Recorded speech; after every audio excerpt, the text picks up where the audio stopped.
Ayan, nandito tayo ngayon sa Motorcycle City, Guagua, Pampanga, para naman dito sa Dominar 400 na 2023 model. Ito nakikita natin, napaka-astig, napaka-bulky, cruise po tingnan itong Dominar 400, ano?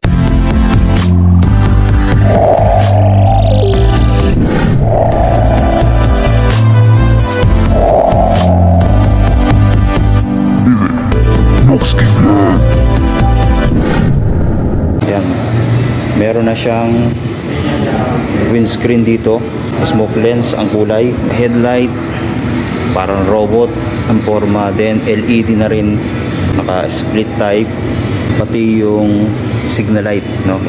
Handle, ito makita natin, meron na siyang handle guard dito, no? Meron ding extension pa na windscreen dito, kabilaan yan. Then yung kanyang side mirror, ito, no? Napakaganda rin ang forma. So hindi pa siya nakapix, no? Nagagalaw pa yan, hindi pa nahigpitan. So baka sporty na rin ang dating. Makita natin yan, no? Tapos digital panel, itong kanyang gauge.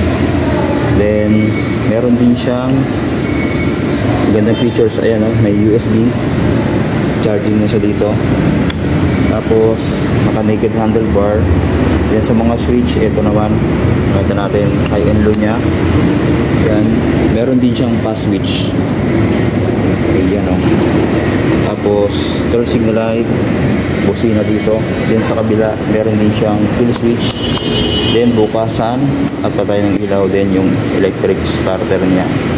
Then sa throttle, ayan, napaka-lambot ng throttle nito. Tapos meron din siyang bar end magkabila. Ayan. Tapos sa tank niya, ito makikita natin, napaka-bulky, no? Tapos makita natin dito yung emblem niya na Dominar. Ayan, napakaganda. Tapos meron pa rin siya ditong panel gauge siya na maliit, ano? No? Yun yung kagandahan din dito. Dalawa yung makikita natin, meron doon, meron din dito. Ayan, tapos meron din siyang tank guard dito. Ayan, oh. Tapos sa bandang likuran, ito naman yung emblem na D400. Ayan, Dominar, ibig sabihin Dominar 400 yan, mga kapatid. Kasi isa pang nakita ko na napakaganda, ito meron na siyang top box bracket dito. Ayan, oh. Lalagyan mo na lang ng top box, naka-ready na. Tapos meron na rin ditong sandalan, no? Ayan, oh, ganda. Tapos upuan, saktong-sakto din yung OBR mo dito. Tapos malambot din yung foam nya, pati dito sa rider, ano? Ayan.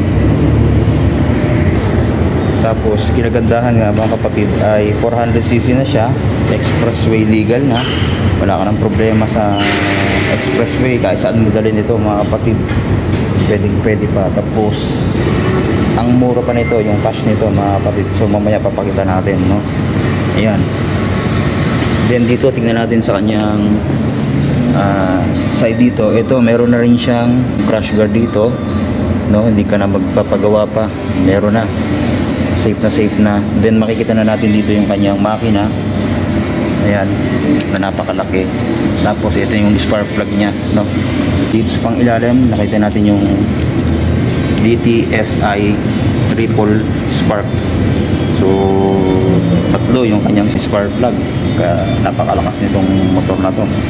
Then liquid cooled na rin pala itong motor to. Makita natin dito yung kanyang radiator. Ayan, ito yung kanyang radiator na napakalaki, no? Tapos yung suspension niya dito sa harap ay naka-inverted fork na. Ayan, na napakalaki din. Makita natin, no? Pag hinawakan mo, no? Tapos kulay silver yung color niya. Ayan. Tapos sa fender, matte black. Pati yung body pala ay naka matte black to. Ayan, yung fender niya very sporty din ang forma. Ayan, maraming mga edges yung forma nito. Tapos sa gulong, ito yung napakaganda ding design ng kanyang mags. Ayan, oh. Very futuristic yung forma. Then tubeless, tapos naka disc brake na sa harapan. At kagandahan, ABS na to. Ayan. Ang caliper naman niya ay Vibre. Ayan, napakaganda ng caliper na ito. Pero pa siyang araro dito. Ayan, makita natin. Ganda. Tapos napakalaki niya. Dito makita natin sa side na to yung kanyang Kawasaki na tatak. Tapos ito yung kanyang chassis, oh. Napakalaki niyan, bakal to, no? Napakalaki niyan. Tapos naka monoshock. Yan, napakaganda ng monoshock, adjustable. And then merong nakalagay na Nitrox yung kanyang shock dito. So napaka-soft nitong shock niya sa likod, no? Tapos yung swing arm niya, ayan, napakalaki din, napaka-bulky. Tapos siyempre halatang matibay talaga to. Tapos meron pa siyang hugger dito, no? Ayan, para naman sa gulong. Then ganoon din sa likod, mga kapatid, naka-tubeless na yan. Disc brake din yung sa likod. Ayan, ito naman yung kanyang disc brake sa likod, no? Ayan, naka-ABS na rin ito, no? Tapos yung kanyang caliper ay naka-single cut lang din na malaki naman. Tapos makikita natin dito sa kanyang muffler, ayan, maganda. Naka-single exhaust lang naman, pero dalawa yung kanyang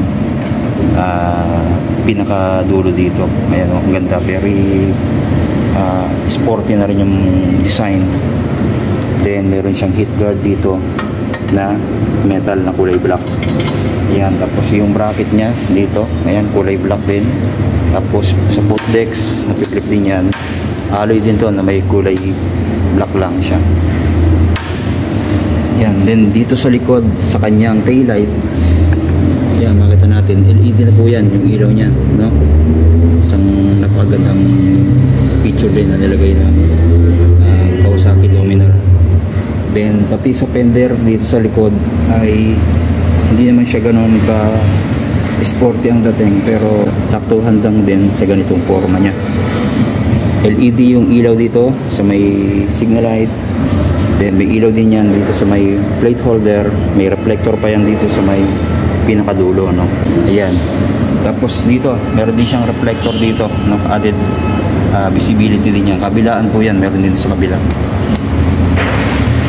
Tapos 6-speed manual transmission po ito, no? Then ito pala, napiflip din yung sa rider, no? Ayan, no? Ganda. Very useful, no? Hindi siya sagabal, no? Ayan.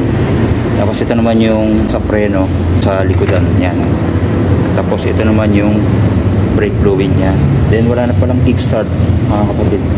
Yan na po yung mga lumalabas ngayon. Wala din siyang kickstarter. So ayan po, mga kapatid, yung ating maikling review dito sa Dominar 400 UG, no? Sa mga naghahanap ng ganitong unit, available po dito sa Motorcycle City, Guagua, Pampanga, no? Kaya punta na kayo, inquire na lang kayo kay Ma'am na nandito. Ayan. So shoutout sa kanila, break time na pala nila, kaya kumakain sila. Ayan, tapos yung mga unit nila, marami din sila dito, mga kapatid. Dahil nga sabi ko, lagi tayong nag-update dito sa kanila. Meron din dito ang available na Kawasaki KLX 150. Yan, so maghanap ng trail bike naman, meron din dito. Ganda rin yan. Pati yung Rouser, meron din sila dito. Yan. Saka yung Kawasaki 175 na classic bike.